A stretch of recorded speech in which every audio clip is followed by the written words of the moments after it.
Jaako Seppälä and I work as the substitute professor of film and television studies at University of Helsinki, where I regularly teach film history, film theory and courses related to Finnish cinema.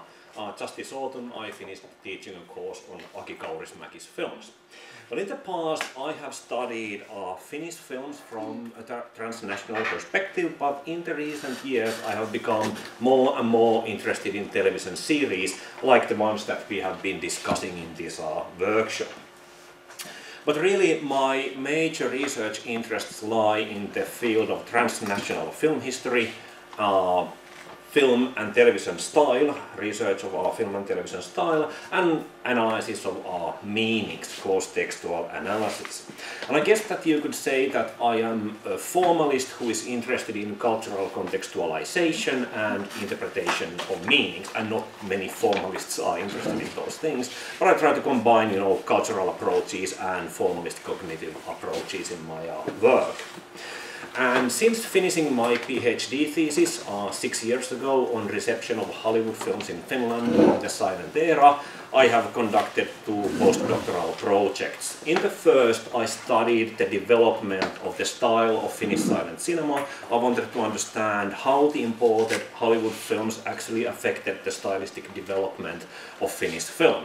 And in the second postdoc project that I did, I explored Aki Kaurismäki's film style, focusing on camera's role in his films. I was trying to understand how the camera's point of view actually guides us to make sense of the characters and the story worlds and that kinds of things.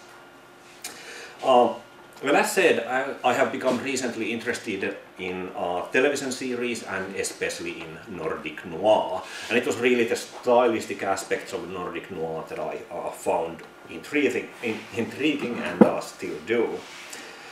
Related to this, I am currently editing a collection of articles for Paul Greg Macmillan together with Andrew Nestingen and Linda Badley. They asked me to join the editing team, and my understanding is that they wanted to have someone in the team who has a good understanding of film aesthetics and film style and narration. And as said, we are editing the collection for Paul Greg Macmillan, and actually many of you in the audience are involved in this book project. So to me, this workshop has been a great opportunity to get to know you all and to discuss with you. Well, when it comes to the title of my paper, it really promises a lot, but unfortunately I can deliver relatively little. And the reason for this is that the paper is based on a research plan which I have just finished drafting, and I'm currently in the process of applying for funding, which I will hopefully soon get. So I have just finished the research plan. I haven't done any or much of the actual research yet. But yeah, let's go to the point. So as we all know, Nordic Noir has become a buzzword. And it is now virtually unavoidable in all discourses surrounding a certain kind of Nordic crime fiction.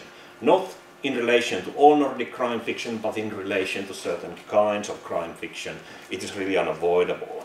And Nordic Noir was originally a term popularized by critics working in the UK to talk about translated Scandinavian crime fiction after Stieg Larsson's Millennium Trilogy had become a huge worldwide hit. And as Kerstin Bergman has argued, this popular literature was really Swedish. But the interesting thing is that the stamp of quality applied to all Nordic crime authors. And pretty soon filmmakers and television producers working in the 5 Nordic countries adapted the term, and it's now very closely associated, as I said, with films and television series of certain kind. Nordic Noirs were first made in Denmark and Sweden, but then pretty soon in Norway, Iceland and Finland as well.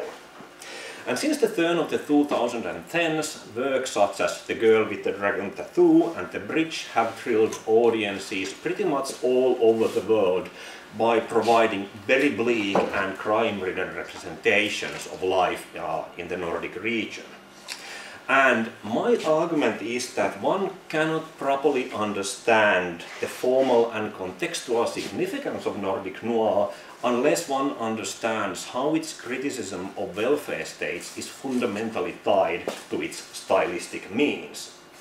And if we want to know and understand what Nordic Noir is today, it's not enough to focus just on Danish and Swedish films and series, but instead we need to look at Norwegian, Icelandic and Finnish works as well, as actually many of you have already said in this workshop. Well, Nordic Noir has been studied and investigated a lot since Andrew Nestingen's seminal book, Crime and Fantasy in Scandinavia, Fiction, Film and Social Change was published in 2008. Even so, style and meaning in Nordic Noir have received relatively little attention. It has not been, or these issues have not been systematically explored. Initial observations and arguments have been made about it, however. And it seems to me that scholars actually find it difficult to write about Nordic Noir without writing about style as well. And this goes to show how important the stylistic aspect is in Nordic Noir. And my argument is that it is style that really defines the category of Nordic Noir and distinguishes it from other Nordic crime fiction. And this argument is based on the seminal work of Glenn Krieger. And indeed, for years, in the 2010s, Finnish critics complained that Finnish filmmakers and television producers do not know how to make Nordic noirs, that Finns don't really have an idea about what Nordic noir really is, and these critics were really, jealous of what Danes and Swedes were doing, and Finnish crime fiction was seen as something different. Well, Finland has a very long history of crime fiction on screen. It goes back to the silent era, but the concept of Nordic Noir has not been, associated with these films and series. And I would say that when it comes to these older Finnish crime series and films, it would be very difficult to market them as Nordic Noir because they are stylistically so different. Of course, you could give them the stamp of Nordic Noir, but audiences abroad probably wouldn't enjoy them as Nordic Noir. So it's not that you can just market any Nordic crime fiction as Nordic Noir. It has to be a certain kind of crime fiction. And I will talk about the style of Nordic Noir in more detail a bit later. Well, my big argument is that the style of Nordic Noir is connected to the breakdown of the traditional welfare model on the level of connotations, which cannot be properly understood apart from the style that generates them. Very often scholars, jump into interpretation of meanings, but they don't pay much attention to the systematic workings of style and narration. Anyways, what I'm trying to say is that the style of Nordic Noir has a political dimension. And in practice, the style of Nordic Noir guides audiences towards certain emotions and interpretations related to the welfare state themes. And following David Bordwell's work in film and television, meanings can be divided into 4 categories. And when spectators comprehend films and television series, they construct referential and explicit meanings. And these are kinds of meanings that, pretty much everyone can understand when watching films and television series. Whereas implicit and symptomatic meanings require interpretation, and they are, culturally, and actually culture affects all of those interpretations a lot. And I'm mainly interested in explicit and implicit meanings in my own work. Well, the era following the fall of the Soviet Union has been called the New Age of Uncertainty. And Nordic countries are now challenged by increasing globalization, complex international crises, and decay of middle-class identities. And all these issues have been talked about a lot in the press recently. And all these evoke new fears and uncertainties that force individuals to plan actions, calculate the likely gains of their actions under conditions of endemic uncertainty, as Zygmunt Bauman argues. And the celebrated Nordic model means an active state, a large public sector, and a broadly conceived public responsibility for social welfare of citizens, all within the framework of market economy. And this has really been, you know, a successful compromise between unregulated capitalism and socialism. Well, today, many people in the Nordic stage experience and fear that the Nordic welfare state and its future is on trial. And according to Swedish critic Michael Tucker, Nordic crime fiction is often nostalgic as it discusses the lost promises of the welfare states. And according to Kim Toft Hansen and Anne-Marit Wade, Nordic Noir narrates a political sense of a paradise lost. And these are issues that I find very interesting. And indeed, when we look at contemporary Nordic crime films and television series, something really seems to be rotten in the Nordic region. We have murders, international transborder crime, terrorist plots, political corruption, sexual abuse, and these are only some of the grim topics that have been represented again and again and again on the screen. But if we look at statistics, life is still good in the Nordic region. So Nordic Noir deviates significantly from the representations that we have on the screen. The 5 Nordic countries are actually some of the safest countries in the world. And as the style of Nordic Noir is used to represent fears and uncertainties related to issues such as international transborder crime and political corruption, it provides spectators an effective source to make sense of them. And to put it differently, films and television series basically supply us with a catalogue of our fears and uncertainties and the outcomes of strategies that we or our states could possibly deploy. Well, paradoxically, thrilling representations of international crime and sexual abuse can also lead one to imagine that crime is more common in the Nordic region than it really is. And this can lead to demands for greater security for those inside the welfare states, even when it at the same time means generating insecurity for those on the outside. And this is a topic that Vanessa Barker has recently explored in her book, Walling the Welfare State. And according to what is known as availability heuristic, the easier people find something to imagine, the more probable they judge it to be. This doesn't, of course, mean that they think that there are murders taking place constantly in the Nordic region, but they would probably estimate that murders are more common in the region than they actually are. And plane crashes are a very good example. I mean, one can very easily visualize a plane crash and be afraid of flying, but statistically, planes come down very, very rarely. So the fear of flying is actually a very irrational fear. Aki Kaurismäki's films provide another very interesting example, because many tourists coming to Finland who have been inspired by Kaurismäki's films have been really disappointed with what the country is like, because they don't find the ironically minimalist world of Kaurismäki's films where no one talks and everyone is drinking beer. So. No? Well, I'm disappointed now.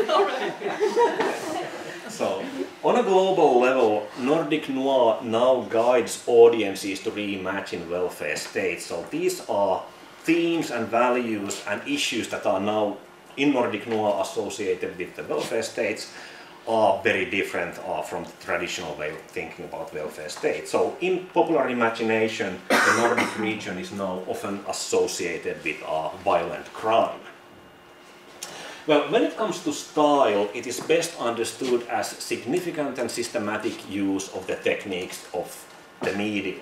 And we are basically talking about the techniques of film and television, and these can be divided very productively into 4 categories, which are mise-en-scène, cinematography, editing, and sound. And mise-en-scène means everything that we see in the frame and the ways that these elements are organized for the camera. Cinematography, on the other hand, means all things that can be done with the camera, like using long takes or close-ups or pans or tilts or whatever. Editing refers to the ways in which shots can be connected to one another. Filmmakers can use straight cuts, they can use dissolves, fade-outs, or whatever. And sound covers all things from sound effects via dialogue to music. So this is basically the field of film style. And in his article on Nordic Noir, Björn Nordfjord sees the Norwegian film Insomnia as an early key Nordic Noir, and this film Insomnia was made in 1997. And according to Nordfjord, the local specificity of earlier films has increasingly made way for generic style of the international crime film, which has completely swallowed up the art cinema credentials of the pioneering film Insomnia. And these international elements of the popular crime genre include not only iconographic images of guns and dead bodies, but also techniques such as noir lighting, rapid editing of chase sequences and cliffhangers and so on. Well, contradicting the first part of Nordfjord's argument, there are critics who claim that the exoticism of setting, landscape, light, climate, language and everyday life are important elements in Nordic Noir, and this is something that has been discussed in this workshop a lot. So in other words, Nordic regional elements are very salient in Nordic Noir. And this argument was further emphasized last year when the seminal monograph Locating Nordic Noir from Beck to the Bridge was published.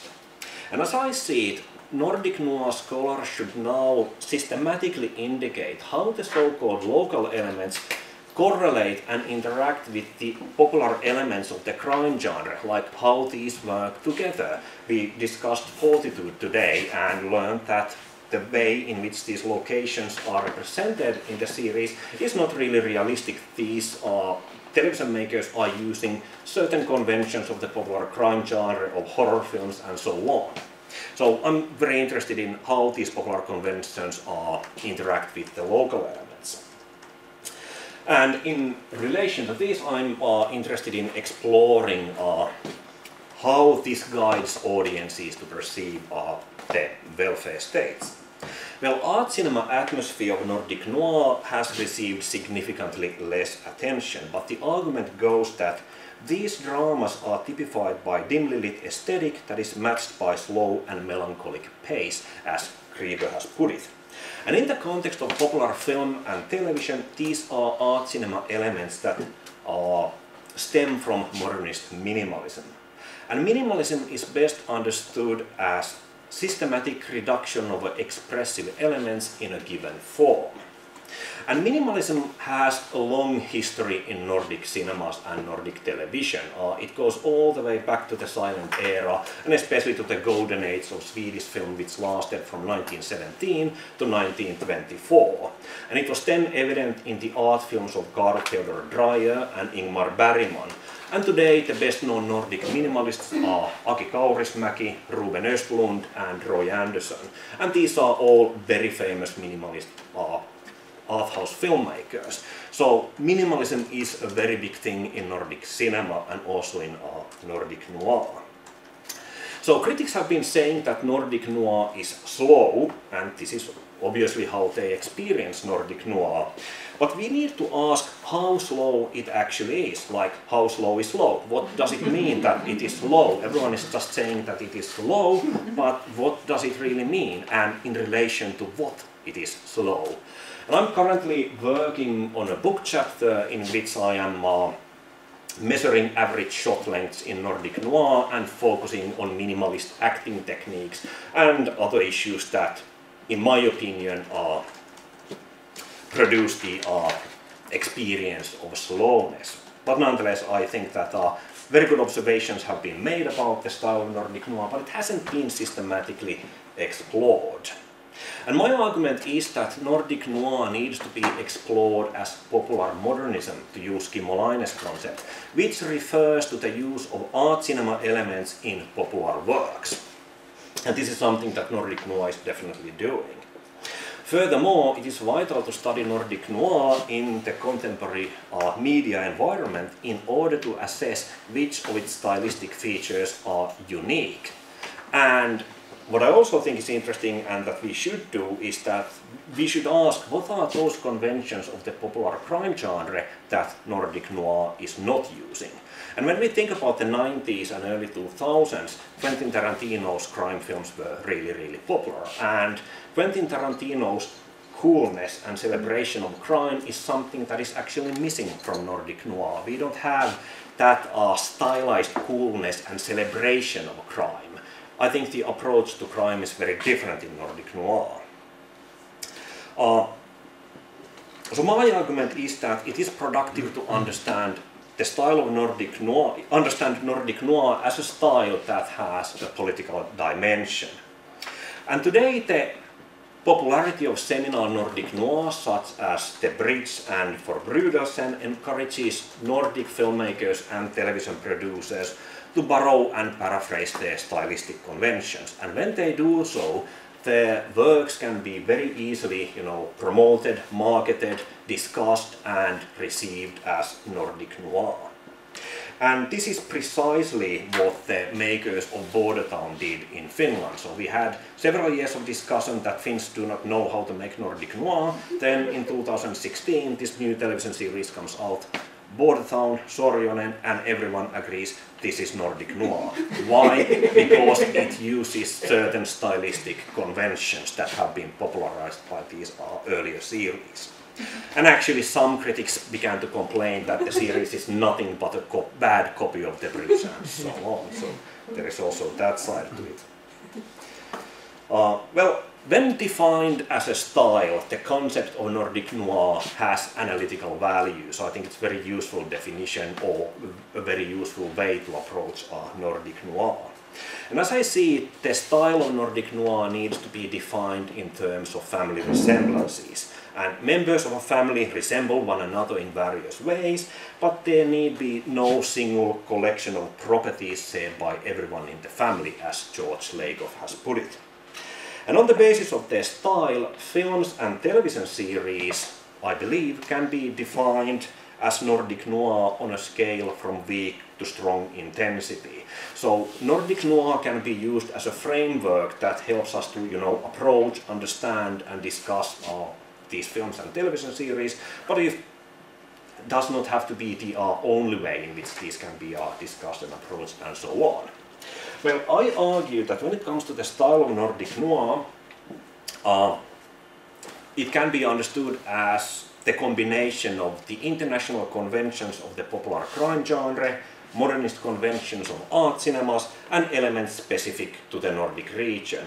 And this combination has made Nordic Noir so very engaging all over the world. And this also explains the crossover appeal of Nordic Noir, that is its popularity among crime fiction fans and also highbrow audiences.